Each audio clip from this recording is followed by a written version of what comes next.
Assalamualaikum warahmatullahi wabarakatuh. Halo semuanya, selamat datang kembali di channel Hak Menghibur. Nah, hari ini kita berada dalam perjalanan menuju salah satu destinasi wisata di Yogyakarta, yaitu Candi Borobudur di Magelang, Jawa Tengah. Yuk ikuti perjalanan kita kali ini.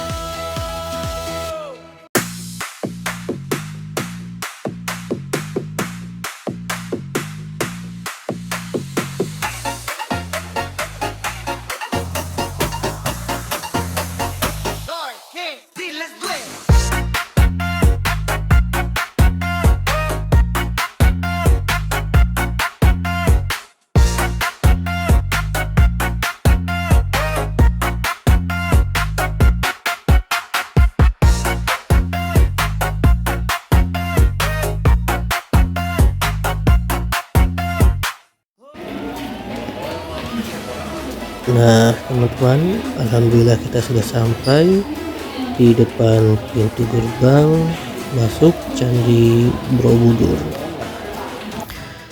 Untuk informasi tiket itu 50.000 di halaman candi dan 150.000 itu masuk ke area struktur candi.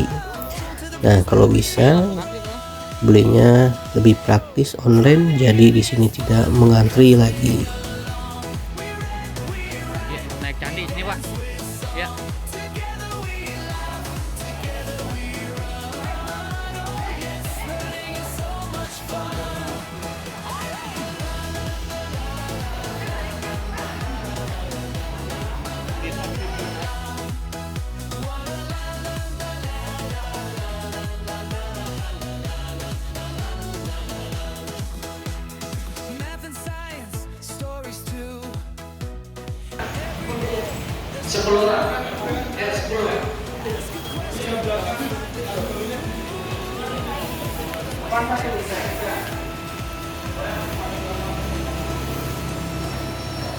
Itu yang belakangnya. Baik di depan, Nah, sekarang kita mulai menuju bangunan utama Candi Borobudur menggunakan shuttle yang sudah termasuk ke dalam tiket masuk. Dan nanti di sana kita akan diberikan yaitu sandal khusus untuk masuk ke area struktur candi.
Selanjutnya 58 pemegang kartu guide nomor 58, silakan bisa langsung berdiri menuju ke sebelah kanan Bapak Ibu semuanya dan bergabung bersama Bapak Sony sebagai number 60. You may follow Mr. Budi.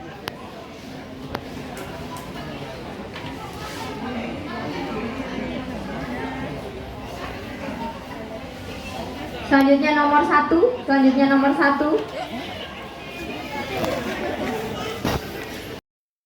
Ya, seperti bulan pertama Januari. Ya, nanti tur kita 1 jam dimulai dari jam 11. Kemudian sebelum jam 12 kita persiapan untuk turun. Jadi 1 jam di struktur. Ya, Bapak Ibu, tur kita hanya 1 kali jalan saja. Jadi Bapak Ibu ketika lihat foto yang bagus, video yang bagus, silakan diambil. Karena kita nggak akan ngelewatin sini lagi. Nah, kita pastikan semuanya memakai sendal namanya upanat, Bapak Ibu. Kenapa upanat? Jadi untuk pelestarian, untuk perlindungan, dan juga Bapak Ibu sudah membantu perekonomian masyarakat sekitar. Terima kasih banyak. Ya, upanat nanti boleh dibawa pulang setelah tur. Oke, dan pastikan semuanya gelangnya melingkar semuanya. Nah, kita akan scan in dan juga scan out, jangan dilepas dulu. Bapak Ibu, adik-adik yang mau ke toilet masih ada toilet 1 sebelah kiri.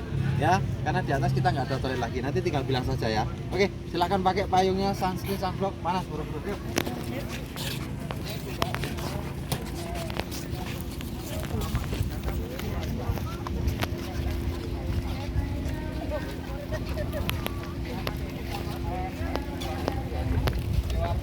Payung Bu, panas ya payung. Ini sewa 10.000.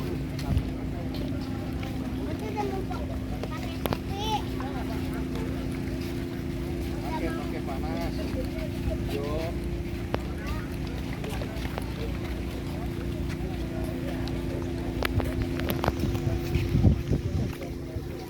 Nah, Bapak Ibu buru-buru sebelah sana.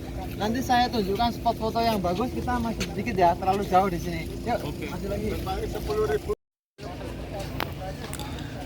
Nah teman-teman, sekarang kita sudah mulai menuju bangunan utama Candi Borobudur yang dibangun pada abad ke-8 hingga ke-9 pada masa dinasti Syailendra. Candi ini memiliki lebih dari 2.600 panel relief dan 500-an arca Buddha yang masih terawat hingga sekarang. Ya, 2023 bulan Maret baru. Iya, sekarang yang naik pun dibatasi, Pak. Maksimal 1 hari 1.200 orang. Itu nggak tutup. Ya, tutup. Mas. Aman ya. 121 kali 121 meter, jadi imbang kanan kiri seperti kotak. Tingginya 35 meter. Dibangun pada akhir abad ke-8. Jadi sekarang usianya sudah 1.200 tahun lebih. Tahun 770-an dibangun, selesai 835-an ya. Membutuhkan waktu 65 tahun. Nah, materialnya, bahan-bahannya dari batuan andesit atau batuan vulkanik. Jadi 1 km dari sini Bapak Ibu ada pertemuan 2 sungai, Elo dan Progo. Jadi materialnya gampang didapat, nggak terlalu jauh. Batu dipotong dengan tata dan palu, diangkut ke sini, kemudian disusun dengan sistem interlock atau kunci-kuncian. Nggak ada semen, nggak ada lem, apalagi putih telur. Kalau putih telur kita semuanya nggak makan ayam Bapak Ibu. Ya, jadi pakai sistem kuncian seperti ini. Fungsi dari Candi Borobudur adalah tempat untuk beribadah, meditasi, dan juga tempat untuk belajar, karena kita bisa belajar dari reliefnya tentang kehidupan sehari-hari. Tapi sayangnya Bapak Ibu, Borobudur pernah ditinggalkan karena bencana besar. Setelah 200 tahun dipakai, lebih dari 800 tahun ditinggalkan, rusak parah karena Gunung Merapi meletus. Ya, jadi kerajaan tidak bisa selamat, pertanian mati, akhirnya orang Buddha menyebar dan akhirnya menghilang. Bahkan ada yang sampai ke Pulau Bali, sampai ke Kediri, Jawa Timur, ya, Mojokerto, Sidoarjo. Borobudur ditinggalkan. Baru ada orang Inggris pada saat itu, gubernurnya Jawa ini orang Inggris namanya Raffles. Itu menemukan ini, setelah menemukan ditulis di bukunya History of Java, baru mendapatkan perhatian dunia. Setelah mendapatkan perhatian dunia baru direstorasi. Restorasi pertama oleh orang Belanda, tapi nggak cukup dananya. 4 tahun berhenti. Restorasi yang kedua dilanjutkan oleh Pak Soeharto tahun 73 sampai 83. Jadi dulu cara merestorasinya, batunya dikeluarkan satu persatu. Kemudian di dalamnya ternyata bukit Bapak Ibu, tanah. Makanya begitu hujan longsor, akhirnya diputuskan untuk dicor. Setelah dicor kering, baru batunya dikembalikan seperti yang kita lihat sekarang ini. Butuh waktu 10 tahun ya. Oke Bapak Ibu, Borobudur ini terdiri atas 10 lantai, 10 tingkat. kita boleh sampai ke lantai 9 maksimal. Karena lantai 10 khusus di pagi hari untuk kegiatan peribadatan umat Buddha beribadah. Jadi nanti ada pintunya lantai 9 maksimal ya. Nanti saya tunjukkan. Nah, 10 lantai, 10 tingkat ini dibagi menjadi 3 bagian. Bagian kaki, badan, dan kepala. Bagian kaki namanya Kamadhatu, dunia hasrat, dunia kita sehari-hari. Naik lagi namanya Rupadhatu. Rupadhatu itu berarti peralihan, transisi manusia menuju ke yang lebih baik. Yang bagian atas, bagian kepala namanya Arupadhatu, pencerahan. Ya, nanti kita lihat satu persatu. Nah, kita nanti akan melewati sekitar 150 anak tangga. Ya, yuk silakan. Ya. Nanti masih ada. Nanti kita lewat sebelah kiri. Ada jalannya ya. Yuk. Dinobatkan sebagai situs warisan dunia UNESCO, dilindungi UNESCO ya. Nah, 150 anak tangga dimulainya dari sini. Yuk, hitung ya, hitung.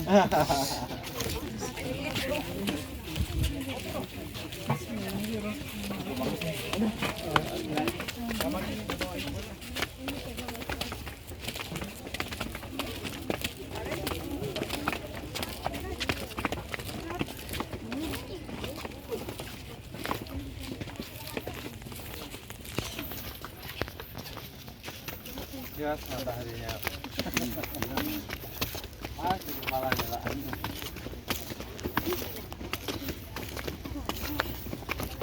Tapi ada mendingnya masih ada angin.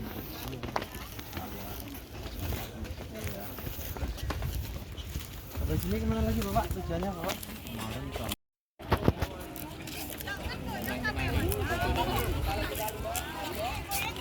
Oke, yuk. Kita siapkan gelangnya, kita scan lagi di sini.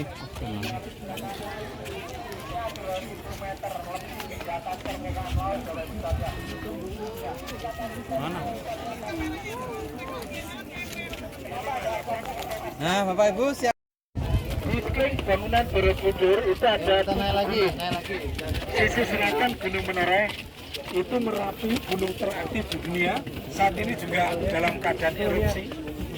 Tapi karena kalau bulan apa ini dari Maret, April, Mei, Juni,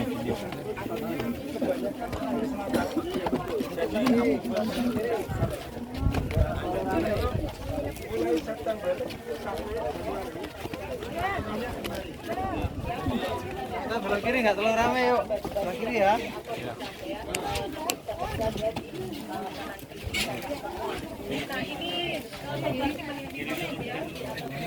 Pasang banyak. Ya. Kita dulu. Ya. Nunggu yang lain. Kita dulu. Ya, sambil nunggu yang lain. Kita dulu. Ini ada sedikit bayangan, Ibu. Ya. ya ngumpet dulu ngumpet Ya, sedikit ya, ada bayangan di sini sedikit. Lantai 3 ini namanya Rupadhatu. Rupadhatu itu berarti transisi, manusia sudah mengalami masa-masa transisi menuju yang lebih baik karena apa? Sudah mulai mengenal agama. Agama yang dimaksud apa? Ya ini Bapak Ibu relief ini. Relief ini menceritakan tentang biografinya Sang Buddha Siddhartha Gautama ya. Dari sebelum lahir sampai mendapatkan pencerahan. Totalnya ada 120 panel. Nanti kita kasih ringkasan saja ya karena waktu kita terbatas ya. Yuk kita jalan sedikit.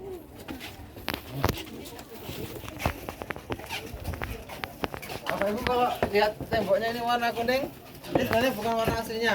oh yang Kalau batuan andesit vulkanik iya hitam Bapak, seperti ini hitam. itu yang asli Ya, jadi dulu pada saat hasil dari restorasi orang Belanda mau memfoto tapi tidak kontras di kamera, akhirnya dicat dengan oker warna kuning. Tapi kita mau membersihkan sudah susah karena catnya sudah masuk ke pori-pori. Iya, ini warisan lah ya. Yuk.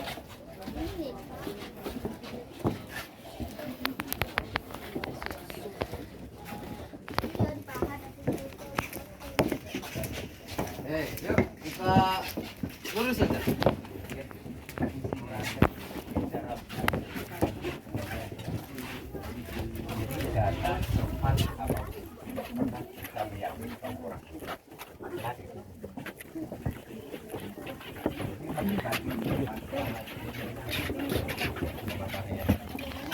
Ini ada tempat duduk ya.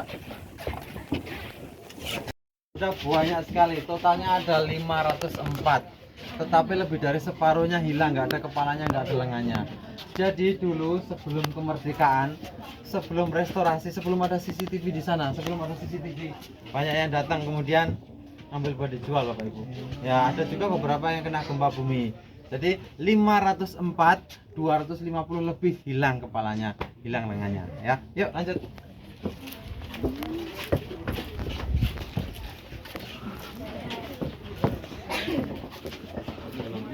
Ya, dari separuh Bapak. Ya.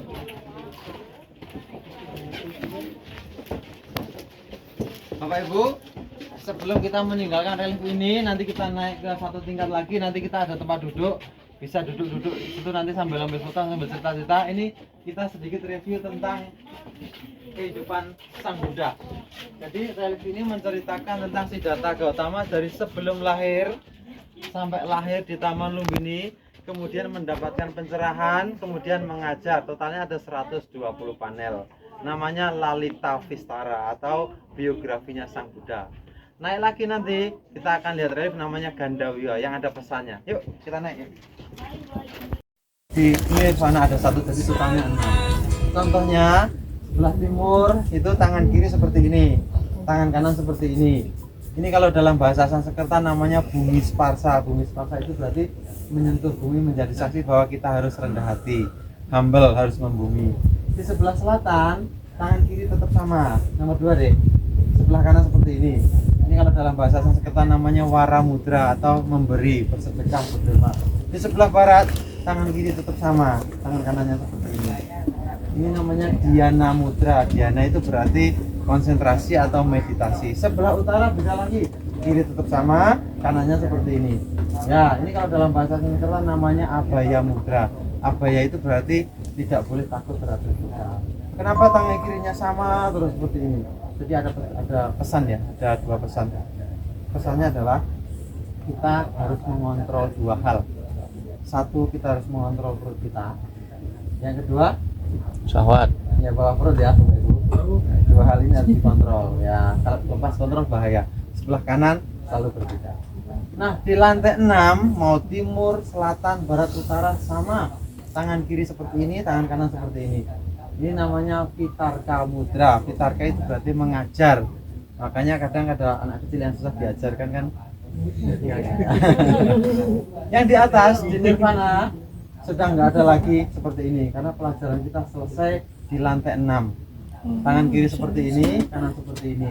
Ini kalau dalam bahasa Sanskerta namanya Dharma Cakra Mudra atau memutar roda kehidupan. Kekekalan abadi, tidak ada awal dan tidak ada akhir. Seperti yin yang Bapak Ibu, balance ya, komplit 6-nya. Nanti kita lihat sampai ke Nirvana. Nah, oke. Yang di lantai 3 tadi kehidupannya, biografinya Sang Buddha. Naik ke tingkat atas lagi, lantai 4 sampai lantai 6 itu berbeda reliefnya. Menceritakan tentang relief Ganda Wiwa. Ganda itu berarti double, Wiwa berarti pelajaran. Pelajaran yang berulang-ulang. Jadi apa? Bercerita tentang seseorang namanya Sudana. Sudana itu orang kaya, saudagar, pengen mengikuti jejaknya Sang Buddha, keliling dunia sampai akhirnya mendapatkan 53 guru. Nah, gurunya bisa dari siapa saja, bisa dari apa saja. Jadi pesannya adalah ketemu dengan anak kecil bisa dijadikan guru. Karena apa? Kejujurannya. Ketemu dengan wanita-wanita cantik bisa mengeluarkan inner beauty. Ketemu dengan orang yang sudah sepuh, sudah tua, belajar tentang kesabaran. Jadi totalnya ada 53 guru. Makanya disebut dengan Ganda Wiwa atau pelajaran yang berulang-ulang seperti itu ya. Oke, kita ke mana? Yuk, ready, silakan. Mager nih, udah duduk mau mager. Itu hotel termurah di Indonesia. Namanya Hotel Aman Jiwo. Semalam sekitar 30-an lah. 30.000. 20 juta. Juta, Bapak. Kira murah bener. Aman Jiwo. Ya, aman. Bapak Ibu kalau lihat ada batu potongannya halus, rapi, terus di tengahnya ada titik seperti ini berarti batu baru. Karena batu aslinya sudah hilang. Jadi batu baru untuk memperkuat boleh, untuk memperkokoh boleh, untuk menyeimbangkan boleh, tapi untuk mempercantik tidak boleh, makanya tidak diukir. Nah, totalnya batu baru kurang dari 5% saja ya, tidak boleh lebih dari 5%. Yuk. Belakang ada Gunung Sumbing Bapak Ibu. Ya. Yuk. Orang belakang. Nah, Bapak Ibu, ini ada tempat teduh, kita bisa mempersiapkan kameranya. Saya tunjukkan di sini ada namanya Lucky Buddha atau Perfect Buddha atau Buddha keberuntungan. Di sini ada arca Buddha yang masih komplit, ada hidungnya, ada kupingnya, ada mata komplit. Orang-orang di sini menyebutnya dengan Buddha keberuntungan atau Lucky Buddha. Biasanya untuk memori mereka yang berfoto berposenya tangannya seperti ini. Di belakang ini namanya Anjali. Anjali itu berarti respect. Ambil foto dari depan dengan background Gunung Sumbing di sana. Mereka percaya membawa keberuntungan. Yang mau silahkan. Ya. Satu tingkat lagi Bu, udah nyampe Nirvana ya. Sedikit lagi. Ini bawa topi. Panas. Payung juga enggak? Nah, dua aja. Yuk, yang lagi.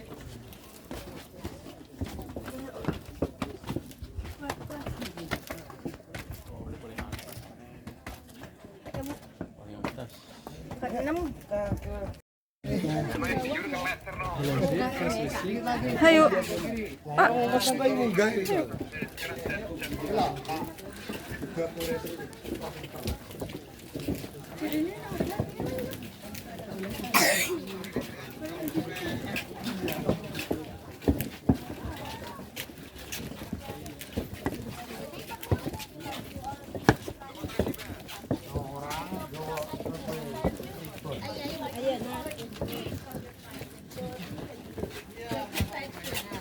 The more you do the top, the more you get deeper, the more you get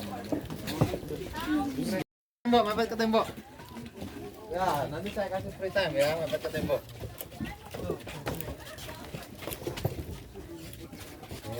Sip. Nah, Bapak Ibu, sekarang kita di lantai 7. Lantai 7 ini bagian kepala, namanya Arupa Datu. Arupa Datu itu berarti dunia tanpa bentuk. Kita sudah nggak lagi menemui relief, nggak ada lagi ukiran yang bercerita. Semuanya pencerahan di sini, polos ya. Oke, nah di Arupa Datu kita juga bisa menyebutnya dengan nama Nirvana. Di Nirvana ini ada namanya stupa Bapak Ibu, namanya stupa dengan dua macam lubang kalau kita lihat. Di sini lubangnya seperti ini, seperti diamond, seperti wasi. Yang atas sana masih belum stabil, masih goyang-goyang. Di atas sana harapannya sudah mapan. Nah di atas lagi Bapak Ibu sudah nggak ada lagi ruang, nggak ada lagi lubang, nggak ada lagi pintu, nggak ada lagi jendela. Simbol dari kekosongan, emptiness atau perfectness atau enlightenment. Di setiap stupa yang berlubang, normalnya ada satu arca Buddha di dalamnya. Bapak Ibu nanti bisa lihat ada dua yang dibuka. Itu kelihatan ya. Nah, di barat itu untuk matahari terbit, matahari terbenam.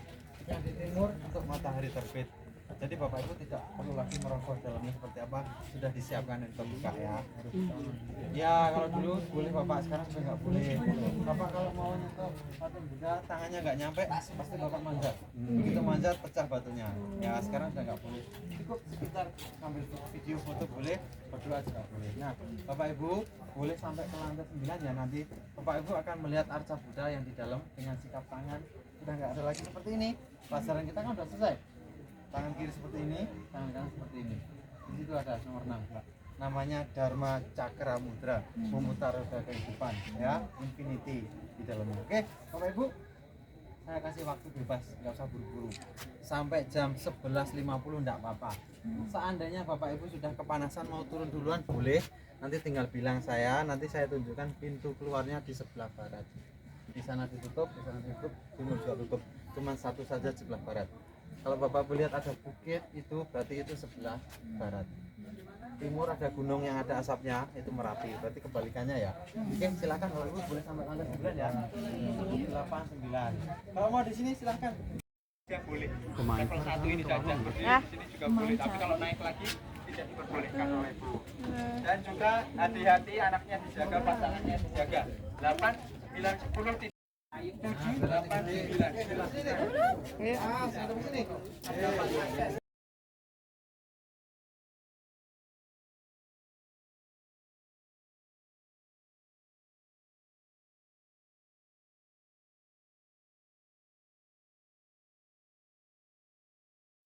Satu, dua, tiga. Oke. Sini, sini.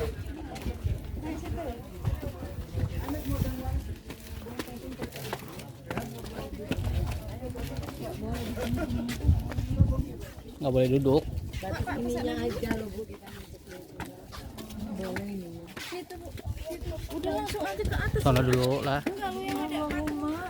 Si Denny udah turun-turun. Apa sih? Muter-muter lah. Yang itu loh yang ada tutupannya. Ini. Oh ini nih.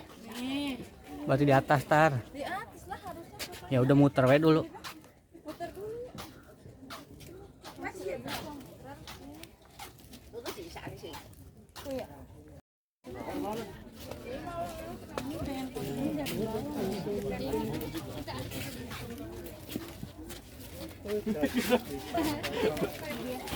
Ada yang nawarin foto.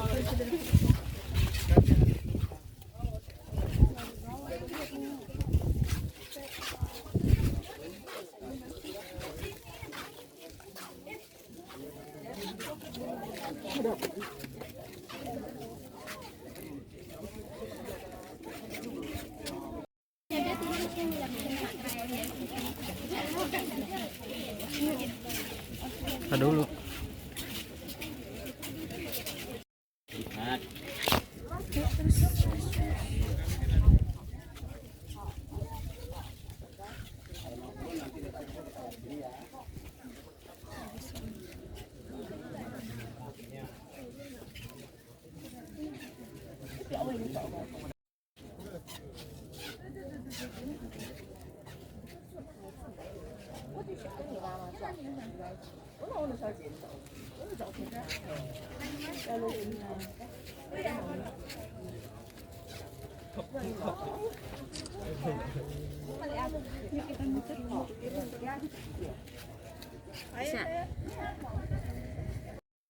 Nggak boleh nyender. Oh iya, lupa. Mengitar Pak. Tangan ini soalnya.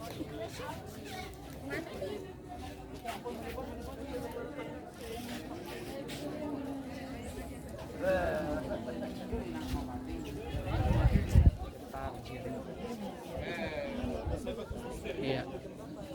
Ntar lihat, kita cari dulu.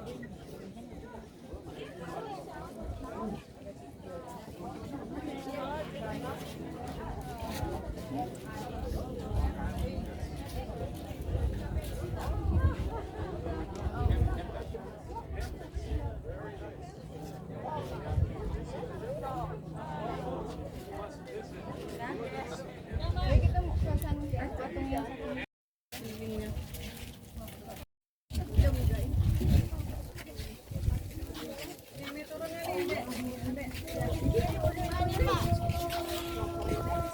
Ini Merapi mah ini. Ini patung ini. Ini ada patung.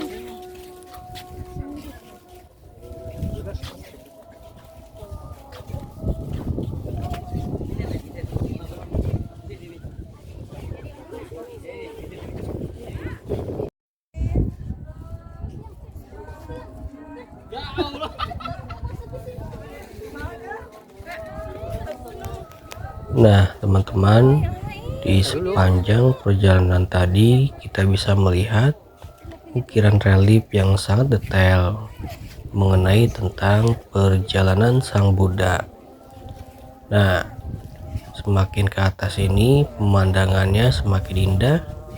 Di sini juga terdapat stupa khas Borobudur yang menjadi ikon utama candi ini.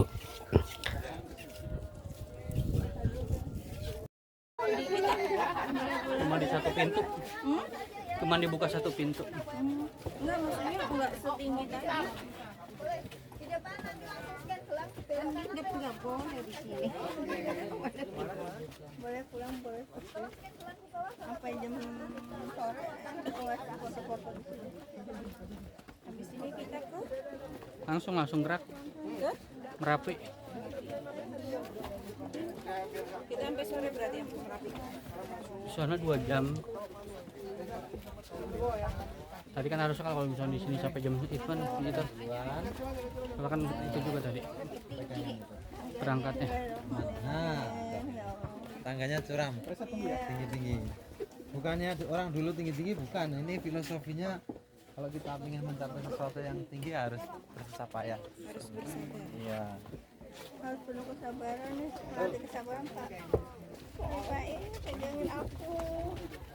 Usia aku udah 40. Apa hubungannya?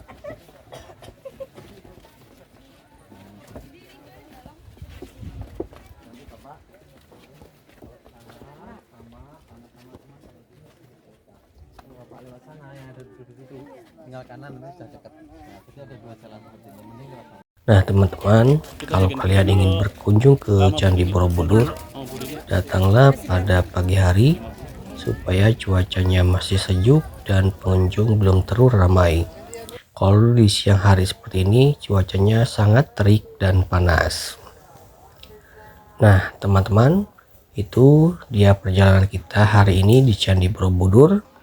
Tempat ini bukan hanya indah secara visual, tetapi juga kaya akan sejarah dan nilai budaya yang luar biasa.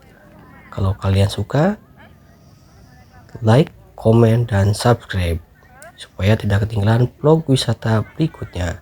Wassalamualaikum warahmatullahi wabarakatuh.